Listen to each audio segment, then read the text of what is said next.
დღევანდელი ჩემი ეპიზოდის სტუმარია ექიმი ეპიდემიოლოგი, მედიცინის დოქტორი, პროფესორი ქალბატონი მაია ცინცაძე. ერთჯერადი ინსტრუმენტი სტომატოლოგიაში ყოველთვის ნიშნავს უსაფრთხოს. ჩვენს ქვეყანაში ყველაფერი არის უფასო ამ დაავადებასთან დაკავშირებით. თუ ხშირად მეორდება ფილტვების ანთება, აქ აუცილებლად უნდა იყოს აივ ინფექცია გამორიცხული. შენ თუ გადაწყვეტავ დონორობას, მაშინ აუცილებლად უნდა მოხდეს შენი გამოკვლევა აივ ინფექციაზე, ბედაც ჰეპატიტზე და სიფილისზე. ძალიან მნიშვნელოვანი და კარგი შეკითხვა არის, მარიამ. ჰეპატიტი დღეს განკურნებადია. ჰეპატიტით დაინფიცირებულ ადამიანს მუდმივად უწევს მკურნალობა. რა არის თანამედროვე ადამიანის ყველაზე ძლიერი ტოქსიკური ჩვევა? ნარკომანია როგორი დამოკიდებულება და როგორი ტოქსიური ჩვევა არის?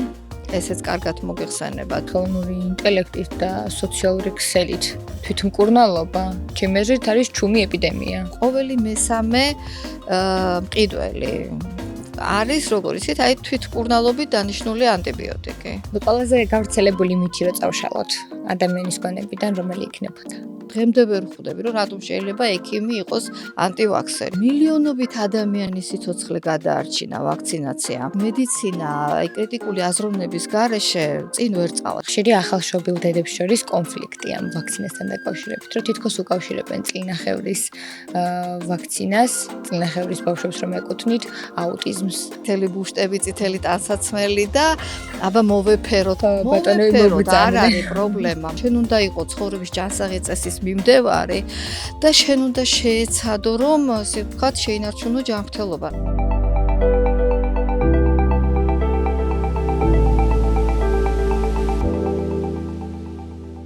გამარჯობა, სანამ სტუმარს წარგიდგენთ, გთხოვთ გამოიწერეთ ჩემი YouTube არხი. დღევანდელი ჩემი ეპიზოდის სტუმარია ექიმი ეპიდემიოლოგი, მედიცინის დოქტორი, პროფესორი ქალბატონი მაია ცინცაძე. ვისთან ერთადაც განვიხილავთ მნიშვნელოვან და ხშირად ნაკლებად განხილულ თემებს. მოგესალმებით ქალბატონო მაია.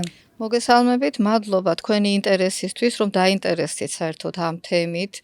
რაც შეეხება ესე იგი ინფექციის კონტროლს და იმედია ეს ჩვენი დღევანდელი შეხვედრა საინტერესო იქნება არა მარტო ჩვენთვისაც, იმიტომ რომ გავცვლით გარკვეულ ინფორმაციებს, არამედ მაყურებლისთვისაც. მადლობა მობრძანებისთვის. ყველაზე მნიშვნელოვანით დავიწყოთ. რადგან ჩემი მიზანია საზოგადოებაში ცნობიერების ამაღლება ჯანმრთელობასთან დაკავშირებით, თუ ერთი წინადადებით უნდა ავუხსნათ ადამიანს რა არის ეპიდემიოლოგია. რას ეტყოდით ისე რომ არასდროს დაავიწყდეს? ეს არის დაცვა. ოღონდ დაცვა არა სამართლებრივი, ანუ ადვოკატი არ იგულისხმება, აქ იგულისხმება ექიმი და სხვა სამედიცინო პერსონალი, რომელიც იცავს ადამიანებს სხვადასხვა დაავადებებისაგან. რა თქმა უნდა, ეპიდემიოლოგია წარმოადგენს სამედიცინო მეცნიერების ერთ-ერთ დარგს, რომელიც მიზანი არის, რომ შეისწავლოს დაავადების წარმოშობის მიზეზები, მისი გავრცელების მიზეზები და ამის შემდეგ უკვე დასახოს გარკვეული ღონისძიებები, იმისათვის რომ განვახორციელოთ პრევენცია და დავიცვათ ადამიანის სხვადასხვა დაავადებებისაგან. ასე რომ ეს არის დაცვა და ეს აბსოლუტურად ეპიდემიოლოგია არის დაყრდნობილი სხვადასხვა მეცნიერულ საფუძვლებზე, რის გამოც მას აქვს გადამწყვეტი მნიშვნელობა როგორც ინფექციური, ასევე არაინფექციური დაავადებების მართვაში. როდესაც სტომატოლოგი და ეპიდემიოლოგი ერთ სივრცეში ხვდებიან ჩვენ შემთხვევაში, რაზე უნდა ვისაუბროთ პირველ რიგში, როგორ ფიქრობთ? რა თქმა უნდა ეპიდემიოლოგიაზე, რა თქმა უნდა ინფექციის კონტროლზე, იმიტომ რომ ინფექციის კონტროლი და ეპიდემიოლოგია მოიცავს აბსოლუტურად ყველა დარგს და მათ შორის სტომატოლოგიას, ხო? ანუ უსაფრთხო სტომატოლოგიაზე უნდა ვისაუბროთ ალბათ. მაშინ დავიწყოთ სტომატოლოგიით. როგორ ფიქრობთ, ერთჯერადი ინსტრუმენტი სტომატოლოგიაში ყოველთვის ნიშნავს უსაფრთხოს? რა თქმა უნდა. ერთჯერადი იმიტოა სახელწოდებაც ისეთი აქვს, ხო? რომ ის უნდა იყოს უსაფრთხო და მისი ერთჯერადი გამოყენებით ადამიანი უნდა იყოს დაცული. მაგრამ უსაფრთხოება არ ნიშნავს, რომ ის ყოველთვის გარანტირებული იქნება, თუ არ იქნება შესრულებული სხვა მოთხოვნებით. კერძოდ ერთჯერადობა არ ნიშნავს მაგალითად იმას, რომ ის იგივე შეფუთვა, რაშიდაც ეს ინსტრუმენტია ერთჯერადი მოთავსებული, მაგრამ მაინც უსაფრთხოა, თუ არ არის სწორად შეფუთული, თუ დარღვეულია მისი მთლიანობა, რა თქმა უნდა, იგი სტერილობას დაკარგავს და უკვე უსაფრთხო აღარ იქნება ჩვენი პაციენტისთვის. ასევე ძალიან მნიშვნელობა აქვს ხარისხს თუ როგორ არის ჩატარებული, ხო? მისი ერთჯერადობის დაცვა, ანუ სტერილიზაცია. რა თქმა უნდა, იგივე ხელთათმანები რო ავიღოთ, ხო? ხშირად ხმარობთ სტომატოლოგები, ისე როგორც მედიცინის სხვა მუშაკეები ხელთათმანებს. უნდა იყოს ხარისხიანი, უნდა იყოს ზომაში აუცილებლად. იმიტომ რომ არც დიდი ხელთათმანი და არც პატარა მithumetes რომელიც გაიხევა, რა თქმა უნდა, თავის მოვალეობას ვერ შეასრულებს. ხელთათმანი აუცილებლად ექიმმა უნდა ჩაიცვას როდის? პროცედურის დაწყების წინ, ხო? არ შეიძლება ხელთათმანი დავიბანოთ ხელთათმიანი ხელი. არ შეიძლება ხელთათმიანი ხელით მოვკიდოთ ტელეფონს პროცედურის ჩატარების დროს, ან ბლოკნოტს, ან რაიმე ზედაპირებს. აი თუ დაცულია აი ეს გარკვეული კანონზომიერებები, მაშინ შეიძლება რა თქმა უნდა ჩაითვალოს, რომ ერთჯერადი მოხმარების საგნები რა თქმა უნდა უსაფრთხოა. ასევე ჩვენ, როდესაც სტომატოლოგიაზე ვსაუბრობთ თუ სხვა დაუშვათ ესეთ სამედიცინო იარაღებზე, არ უნდა დაგვავიწყდეს, აქ უნდა იყოს უსაფრთხო ასევე მრავალჯერადი გამოყენების იარაღებიც. ასე რომ ერთჯერადი იარაღები უსაფრთხოა, ოღონდ უნდა გავითვალისწინოთ სხვა კანონზომიერებები. რომელი არის ყველაზე კრიტიკული ეტაპი სტერილიზაციის პროცესში, სადაც შეცდომა დაუშვებელია? იცით რა, შეცდომის დაშვება არც ერთ ეტაპზე არ შეიძლება. ეს იქნება დეზინფექცია თუ ეს იქნება სტერილიზაცია. და მადლობა ღმერთს, საქართველოში გვაქვს სხვადასხვა საკანონმდებლო ნორმატივები, არის სამედიცინო პროტოკოლები, სადაც გაწერილია ეს ყველაფერი, ეტაპები, როგორ უნდა ჩატარდეს და მათი დაცვა არის ჩვენი ვალდებულება, ხომ? და თუ კი ეს ვალდებულება შესრულებული იქნება 10-იანზე, მაშინ რა თქმა უნდა, ვერ გამოვყოფთ ჩვენ, რომ ესა თუ ის მომენტი იყოს კრიტიკული. ყველა ეტაპი, ყველა მომენტი არის აუცილებელი, რომ ზედმიწევნით აი ამ პროტოკოლების გათვალისწინებით ჩატარდეს. როგორ ფიქრობთ, რამდენად მნიშვნელოვანია სტომატოლოგიურ კლინიკებში ჰაერის ვენტილაცია და რა როლს თამაშობს მისი არსებობა დახურულ სივრცეში? თუ კლინიკას არ აქვს ვენტილაციის სისტემა, სხვა რა ალტერნატივა შეიძლება რომ შევთავაზოთ პაციენტებს უსაფრთხოებისთვის, თუ მაინც და მაინც ესეთ დაუწერელი კანონი არის, რომ კლინიკაში ჰაერის ვენტილაციის სისტემა უნდა აუცილებელი სტომატოლოგიურ კლინიკაში. კი ბატონო. იცით რა, ჯერ კიდევ წინა საუკუნეებს რო გადავხედოთ, ინფექციებს როგორ ებრძოდნენ იყო каранტინი, პაციენტის იზოლაცია და მესამე იყო სწორედ აი ჰაერის ვენტილაცია, ხო? ეს ჰაერის ვენტილაცია არ არის მხოლოდ ჰაერის გასუფთავება დაუშვათ ან გამოცვლა. აუცილებელია რომ ესეთ დაწესებულებებში, ესეთ კაბინეტებში, სადაც აი ეს ინვაზიური манипуляციები კეთდება, მუდმივ აუცილებლად იყოს ეს ხელოვნური ვენტილაცია. ხელოვნური თუ ბუნებრივი, ორივე აუცილებელია იყოს, ხო? ეს იმიტომ რომ მარტო ესე იგი ის არ არის როგორც უკვე ვთქვით, რომ გაანიაო ან არ გაანიაო ჰაერი. აქ ლაპარაკია იმაზე, რომ შეიძლება მოხდეს ინფექციების გავრცელება, ხო? შეიძლება აი უჟანგბადობამ გამოიწვიოს იგივე ჩვენი რა, რომ კონცენტრაციის დარღვევა, დაღლილობის შეგრძნება, თავის ტკივილი, შეიძლება ძილიანობაც კი გამოიწვიოს და ვეღარ მომემსახუროთ ჩვენს პაციენტს. ასე რომ აი სადაც დიდი ნაკადი არის პაციენტების, აი ხშირი შესვლა გამოსვლა ასე ვთქვათ, სადაც დიდი ხნით მუშაობენ, არა, აუცილებელია აი ასეთ სივრცეებში მოხდეს ჰაერის ვენტილაცია. და არა მარტო იმისთვის, როგორც უკვე გითხარით, რომ შევამციროთ ინფექციის გავრცელება, არამედ ტემპერატურული რეჟიმი უნდა იყოს დაცული, ტენიანობა უნდა იყოს დაცული და ამით თავიდან ავიცილოთ, ასე ვთქვათ, და ეს არის, აი ესე შეიძლება ვთქვათ, რომ აი თანამედროვე სტანდარტები, რასაც ითხოვს, ეს დაუშვათ არის ხელის ჰიგიენა, ეს დაუშვათ არის სტერილიზაცია, დეზინფექცია, მასთან ერთად არის სწორედ კარგი ვენტილაცია და მისი არსებობა. ჩემი პოდკასტის კონცეფცია არის ძირითადი სიმპტომები, რომელიც არ უნდა უგულებელყოს ადამიანმა. ჩვენი სასაუბრო თემის შემთხვევაში, თუ HIV ინფექცია წლების განმავლობაში უსიმპტომოდ მიმდინარეობს, მაშინ როგორ უნდა მივხვდეთ, რომ ადამიანი ინფიცირებულია? მინდა გითხრათ, რომ სანამ აი უშუალოდ თქვენს შეკითხვაზე გადავალ, გითხრათ, რომ დღესდღეობით საქართველოში ძალიან მოწესრიგებულია ეს თემა HIV ინფექციასთან მიმართებაში. ასე ვთქვათ, არის ინფორმაცია ძალიან ბევრი ამ დაავადების შესახებ, ჩატარებულია უამრავი ტრეინინგები, სხვადასხვა ღონისძიებები მიეძღვნა ამ თემას და მაინც საქართველოს აი მსოფლიო მასშტაბს რო გადავხედოთ, მიეკუთვნება კონცენტრირებული ეპიდემიების ქვეყანას. ანუ სადაც ეპიდემია მაინც თავმოყრილია მაღალი რისკის ჯგუფის, ესე ვთქვათ, პირებში. პირველი შემთხვევა საქართველოში 1999 წელს გამოვლინდა და მას შემდეგ სულ აი დღეისათვის რეგისტრირებულია 11750-ზე ცოტა მეტი შემთხვევა. მიმდინარე წელს გამოვლინდა 190 ახალი შემთხვევა, რაც წინა წელს რო შევადაროთ, შემცირებულია. ასე რომ ეხლა მსოფლიოში მოწოდებაა, რომ ნელ-ნელა 2030 წლისათვის შევამციროთ HIV ინფექციის შემთხვევები, ასე ვთქვათ, ფეხდაფეხ მიყვება საქართველოს აი ამ დევის და პირველი და შარშანაც ესეთი წელიწადი გქონდა, რომ შედარებით სტაბილური მდგომარეობაა და აი წელს უკვე რომ შემთხვევების შემცირებისკენ მივდივართ. ასევე სანამ უშუალოდ თქვენ შეკითხვაზე გადავალ, მინდა გითხრათ, რომ ჩვენს ქვეყანაში ყველაფერი არის უფასო ამ დაავადებასთან დაკავშირებით. დაწყებული დიაგნოსტიკა, ანუ პირველი ტესტირება, დადასტურების შემთხვევაში, შემდგომი გამოკვლევები, ექიმთან კონსულტაცია და რაც მთავარია წამალი. ეს ყველაფერი არის საქართველოს მოქალაქეებისთვის უფასოდ. მთავარია, რომ დროულად მოხდეს დაავადების გამოვლინება. ეხლა რაც შეეხება სიმპტომებს, ხო, თქვენს შეკითხვას, მინდა გითხრათ, რომ HIV ინფექციაშიც ეს არის უსიმპტომო დაავადება. თვითონ რო განმარტოთ, ამ დაავადებაშიც უძახიან მოსახლეობაში, მაგრამ თვითონ დაავადებას უწოდებთ HIV ინფექციას. და თანამედროვე განმარტებით, HIV ინფექცია ეს არის დაავადება ადამიანის ორგანიზმში ვირუსის შეჭრის მომენტიდან სიცოცხლის ბოლომდე. შიცი არის აი ამ დაავადების მხოლოდ ბოლო სტადია, როდესაც იმუნიტეტი არის დაქვეითებული და დაავადებულს უკვე ეწყება გარკვეული კლინიკური ნიშნების თუ სიმპტომების გამოვლინება.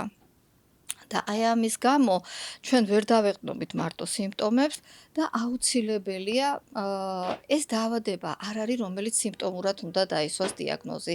აქ გადამწყვეტი არის სისხლის ლაბორატორიული გამოკვლევა. არსებობს თუ არა ისეთი ადრეული ნიშნები HIV ინფექციებზე, რომლებიც ხშირად არასწორად ფასდება? იცით რა, შიცი აი ძალიან ხშირად არ ისმის ხოლმე და ამიტომ ხშირად თვითონ სამედიცინო პერსონალიც ნაკლებ ყურადღებას აქცევს და მე როდესაც მაქვს შესაძლებლობა ყოველთვის ვეუბნები, რომ თუ არის გახანგრძლივებული უდიაგნოზო შემთხვევები, მოდი ჩავატაროთ უმარტივესი HIV ტესტი და გამოვრიცხოთ, რომ ხომ არ არის აქ იმუნიტეტის დეფიციტი. ნუ სამწუხაროდ არის შემთხვევები, ჩვენ კვლევაც გავაკეთეთ ესეთი, რომ აი პირველი სიმპტომის გაჩენიდან, როდის მოვიდა შიცის ცენტრამდე პაციენტი, ხო? და ამან დაახლოებით 2 წელიწადი შეადგინა. ანუ პაციენტს ჰქონდა დაუშვათ ფილტვების ანთება და იქ უმკურნალეს ფილტვების ანთებას, მაგრამ მიზეზი რითი იყო გამოწვეული ეს, რატომღაც მით უმეტეს თუ ხშირად მეორდება ფილტვების ანთება, აქ აუცილებლად უნდა იყოს HIV ინფექცია გამორიცხული და ასე შემდეგ.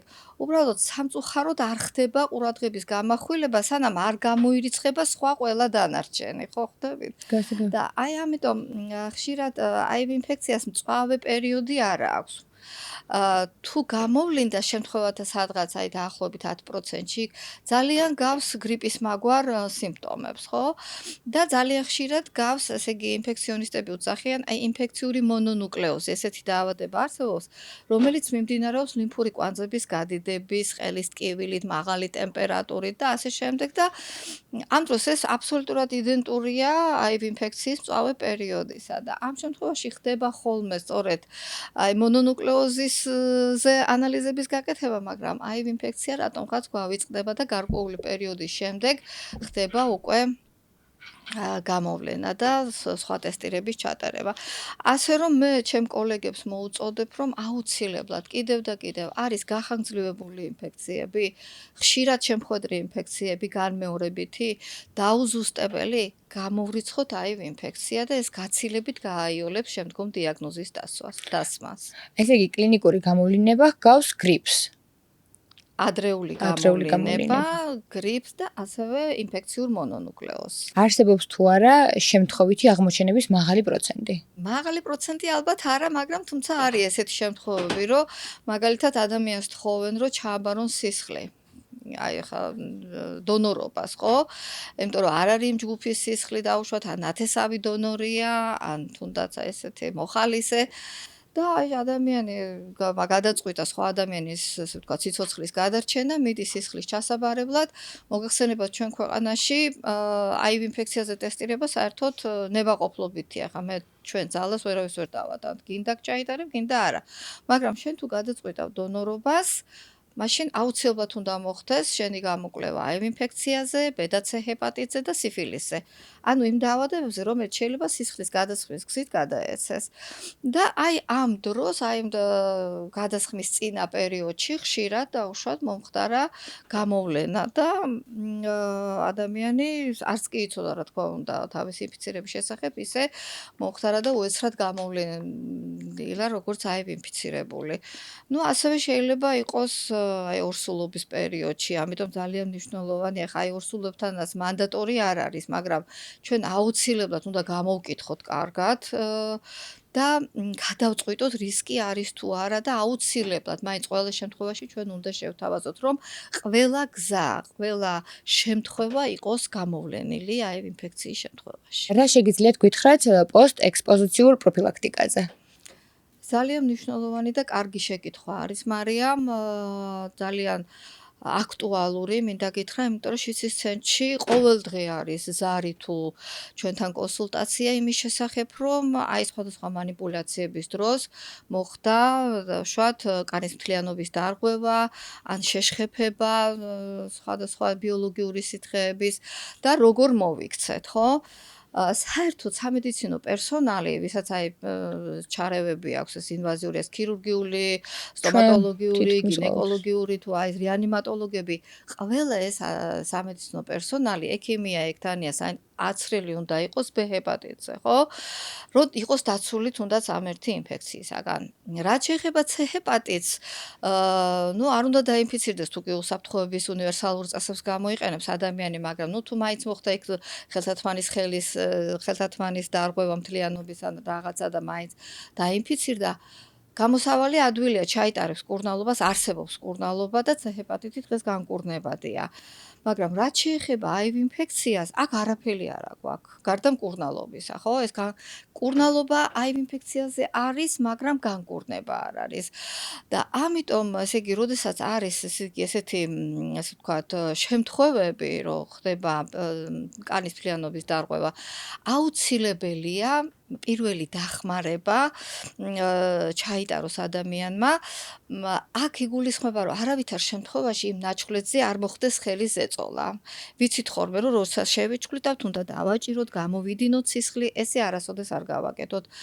გამდინარე წყლის ქვეშ ვაცალოთ, რომ სისხლი დენა თავისით შეწყდეს, შემდეგ საპნიანი წყლით და ასე ვთქვათ, ჩამოვიბანოთ, შემდეგ დავიმუშაოთ, გადავიკრათ სანტავიკი და ეს სრულიად საკმარისია. და აი შემდეგ უკვე უნდა მიმართონ შიცის ცენტრს და რაც უფრო ადრე უკეთესია. იმიტომ რომ ესე იგი მაქსიმუმი გვაქვს 72 საათი, რომ უნდა დავიწყოთ პროფილაქტიკური მკურნალობა. მაგრამ აქ გასათვალისწინებელია ერთი რამ, რომ ყველა პაციენტთან ნემსის შერჭობის ან ასე ვთქვათ, შეშხეფების შემთხვევაში ხო ვერ გამოვიქცევით, არა? ანუ აქ ლაპარაკია თუ პაციენტმა თქვა, რომ ის არის აივ ინფიცირებული, ხო? მით უმეტეს არ არის მკურნალობაზე. თუ მკურნალობაზეა, ის არის, ასე ვთქვათ, პრაქტიკულად ჯანმრთელი ადამიანი, იმიტომ რომ მის ორგანიზმში ვირუსი განოლებულია და ინფექციის წყაროს არ წარმოადგენს, მაგრამ ნუ ხშირად მაინც თავის დაზღვევის მიზნით აუცილებელია ამ მკურნალობის ჩატარება და ანუ პოსტ-ექსპოზიციური მკურნალობა უნდა ჩავიტაროთ რაც შეიძლება ადრე და არა უგვიანეს 72 საათისა. ოღონდ როგორც უკვე გითხარით, უნდა იყოს ჩვენება, რომ კონტაქტი იყო აუცილებლად აივ ინფიცირებულ ადამიანთან. ბ-ჰეპატიტით დაინფიცირებულ ადამიანს მუდმივად უწევს მკურნალობა. კი ბატონო, ეს არის ქრონიკული ინფექცია. და საკმაოდ მძიმედ სამკურნალო, არ არის ადვილი სამკურნალო ბ-ჰეპატიტი. აი შიცი გაცილებით ადვილი სამკურნალოა. როგორ ფიქრობთ, რა არის თანამედროვე ადამიანის ყველაზე ძლიერი ტოქსიკური ჩვევა? თანამედროვე ადამიანს ბევრი ტოქსიური ჩვევა აქვს ალბათ. ხა ტოქსიკური პირდაპირ გაგებით, რა თქმა უნდა, არ გულისხმობთ აქ. დაწყებული თამბაქოდან, ანუ ნიკოტინიდან, ხო?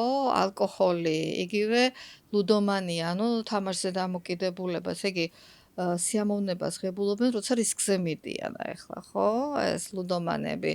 ნუ ახლა ნარკომანია როგორი დამოკიდებულება და როგორი ტოქსიური ჩვევა არის, ესეც კარგად მოგეხსენებათ. იგივე ეს შემთხვევითი დაუცველი სქესობრივი კონტაქტები, ძალიან ისეთია არასწორი კვება ჩვენი თამდევია, ხო? და დამოკიდებულება, რა თქმა უნდა, ხელოვნურ ინტელექტზე ბოლო პერიოდში ძალიან. კი, ესეც ტოქსიკურ ჩვევაში შედის. თვითმკურნალობაც ტოქსიკური ჩვევა არის რეალურად, ხო? იმიტომ რომ ბევრი მიმართავს ესე ხალხურ მედიცინას თავისით რაღაც დაინიშნებს. კი, თუნდაც ხელოვნურ ინტელექტს. ძალიან ხშირად კი ხაოსი არის ინფორმაცია. ჩაწერენ სიმპტომებს და აძლევს იმას. სხვა შორის არის აქვს თავისი პლუსი და თავისი მინუსი მარიამ ამას. პლუსი აქვს მაგალითად იგივე დროის ეკონომია, ხო? ზოგიერთ ექიმთან რომ მოხვდე, უნდა ჩაეწერო კვირეობით, თვეობით და ახლა აქ აკრიფავ პირდაპირ, რასაც გინდა რომ გაინტერესებს და რეცეპტს გამოგიწერს. ალგორითმებს გაძლევს და ეს, მაგრამ ეს რა თქმა უნდა ეს ვერ შეცვლის ცოცხალ ადამიანს, ცოცხალ გონებას როგორ შეცვლის და აუცილებელია თვითმკურნალობა არის დაუშვებელი აბსოლუტურად და ხალხური მედიცინის მომხრე მე ვარ, მაგრამ მას უნდა კონდეს ძალიან ისეთი საფუძველი, შესწავლილი უნდა იყოს ის პრეპარატები, რომელსაც ანუ ეს წამალი, რომელიც გამოყენებაც გადაწყვიტავენ, ეხლა ის რაც ერთ ადამიანს შველის შეიძლება მეორეს არ უშველოს, ხო? ამიტომ მაინც ექიმის გადასაწყვეტია, მაინც ექიმის გამოსაწერია რეცეპტი. ხო, რეალურად ხელოვნური ინტელექტით და სოციალური ქსელით თვითმკურნალობა ჩემი აზრით არის ჩუმი ეპიდემია. კი ბატონო, გეთანხმებით, ერთ-ერთი ჩუმი ეპიდემია. რატომ იქცა ჩუმი ეპიდემიად, ხო? რაღაცა იმდენად შემოვიდა ეს სოციალურ ქსელში, ამდენი სტატია, ხელოვნური ინტელექტი ცალკე და ამ ქაოსით თითქოს ადამიანიც ვეღარ ერკვევა რა, საით ინფორმაციის ქაოსი არის და ის რაც ესე თქვა დააზოგინებს დროს, თუნდაც მატერიალურ მხარესაც, რატომაც არა, ხო, ფიქრობს რომ კითხავ და ან აი მეზობელი მეტყვის როგორ მოვიქცე, ან ათესავე, ან თანამშრომელი, მაგრამ ну, რა თქმა უნდა, ეს მართლაც ჩუმი ეპიდემია. ხო, თვითმკურნალობა თან ხელოვნური ინტელექტის შემდეგ უფრო მეტად წამოვიდა წინა რიგებში და ამაზეც ვისაუბროთ, რამდენად დიდ საფრთხეს წარმოადგენს ანტიბიოტიკების არასწორი გამოყენება, თვითმკურნალობა. კი ბატონო, აი ხა თქვენ რო აფთიაქში კი იკითხოთ, ყოველი მესამე მყიდველი არის, როგორ იცით, აი თვითმკურნალობით დანიშნული ანტიბიოტიკი. წამალი კი არა, ანტიბიოტიკი, რომელსაც თვითონ ინიშნავს. ამ დროს ანტიბიოტიკების გარეშე წარმოუდგენელია ჩვენი ცხოვრება, ხო? ამან დაარეგულირა მთელი რიგი ბაქტერიული ინფექციები, სწორედ ანტიბიოტიკების საშუალებით დაძლია მედიცინა, სწორედ, მაგრამ პრობლემა არის მათი არასწორი გამოყენება, ხო? და ახლა პირდაპირ ანტიბიოტიკის დანიშნა არაფრით არ შეიძლება, ახლა აი ძალიან ხშირად მაგალითად იგივე კბილის ამოღება რო ავიღოთ, ხო? მოდი პროფილაქტიკის მიზნით 1-2-3 დღე დალიერა, არ შეიძლება. ჯერ რომელი ანტიბიოტიკი უნდა დაენიშნოს, ეს აუცილებლად ანალიზია ჩასატარებელი, ინდივიდუალურია, ხო, ეს ყველაფერი. აუცილებელია რომ სწორად ინიშნება თუ არა, რა დოზით უნდა დაენიშნოს, რამდენი ხანი უნდა დაენიშნოს. იმიტომ რომ ხანგრძლივმა დანიშნამ და მიღება მიგივე ზოგმა იცის უაზროდ მიღება, ხო, რომ სვამს 10 დღეზე და მე არ შეიძლება, ეგ შეიძლება დისბაქტერიოზი განვითარდეს, ხო, საერთოდ მოგვესწოს ბაქტერიული ფლორა. იქ შეიძლება სოკოვანი ინფექცია განვითარდეს და ასე შემდეგ. ასე რომ კიდევ ერთხელ ვიმეორებ, ანტიბიოტიკები აუცილებელია, მაგრამ მისი დანიშვნა არის ექიმის პრეროგატივა და ძალიან კონკრეტულად. ბოლო 10 წელია მე მგონი ახალი ანტიბიოტიკი საერთოდ არ შექმნილა და რაც გვაქვს, იმას ჭირდება ძალიან გაფრთხილება, იმისათვის რომ არ გავითარდეს ანტიბიოტიკურ რეზისტენტობა. აი თქვენ რომ არა ეპიდემიოლოგი, არამედ რიგითი ადამიანი, ყველაზე მეტად რომელი დაავადების შეგიშინდებოდათ? არა ინფექციური. ასე თუ ისე ინფექციურ დაავადებებში ვერ ყვევი და ნუ ასე შემილია დაახლოებით, ასე ვთქვათ, ჩემ თავს მივხედო და უმკურნალო, მაგრამ არა ინფექციური დაავადებები არის, რაც სამწუხაროდ ვერ აიცილებ თავიდან, ხო? ინფექციური შეიძლება აიცილო, როგორ გადადის, როგორ არ გადადის, იცი და არა ინფექციურ დაავადებებს ვერ აიცილებ. ყველაზე გავრცელებული მითი რო წავშალოთ ადამიანის გონებიდან, რომელი იქნებოდა? ანტივაქსერები.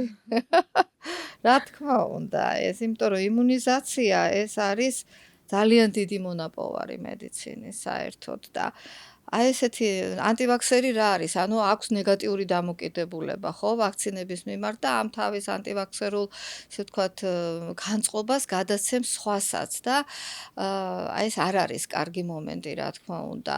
ხა იმუნიზაცია და ვაქცინები ესე იქმნება, ესე ჰაერში ხო არ იქმნება, არის გარკვეული საერთაშორისო სტანდარტები, არის გარკვეული ტექნოლოგიები და სწორედ მათი დაცვით ხდება და შემდეგ ის გადის შემდგომ კვლევების ფაზებს. ესე ადვილად არ ხდება ამის მოსახლეობამდე მიტანაკს ადამიანის ჯანმრთელობაზე, ადამიანის სიცოცხლეზეა ლაპარაკი.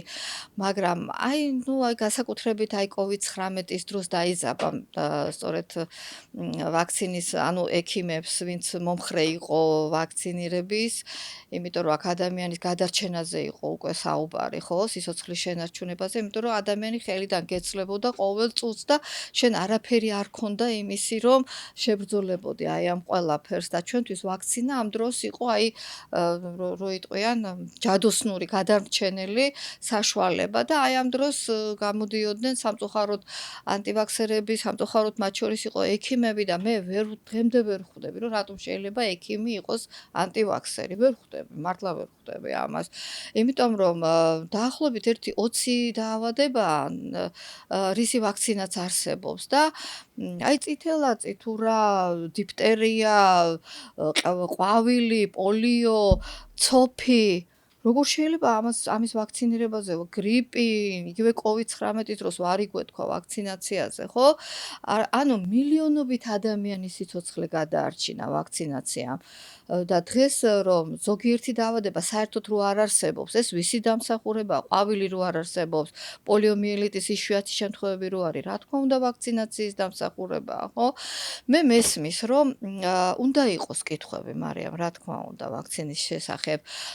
საერთოდ მედიცინა აი კრიტიკული აზროვნების გარეშე წინ ვერ წავა, ძალიან მნიშვნელოვანია, მაგრამ აი ეს ყველაფერი უნდა ეფუძნებოდეს გარკვეულ მეცნიერულ დასაბუთებებს, ხო, ყველაფერს. ეხა იმან ვისა თქვა, ამან ესა თქვა, X-ქსელში წავიკითხე, ესე არ უნდა იყოს რა თქმა უნდა და კიდე რაც იყო, რამაც შეაშინა ჩვენი საზოგადოება იყო რა, იცით, გვერდითი ეფექტები.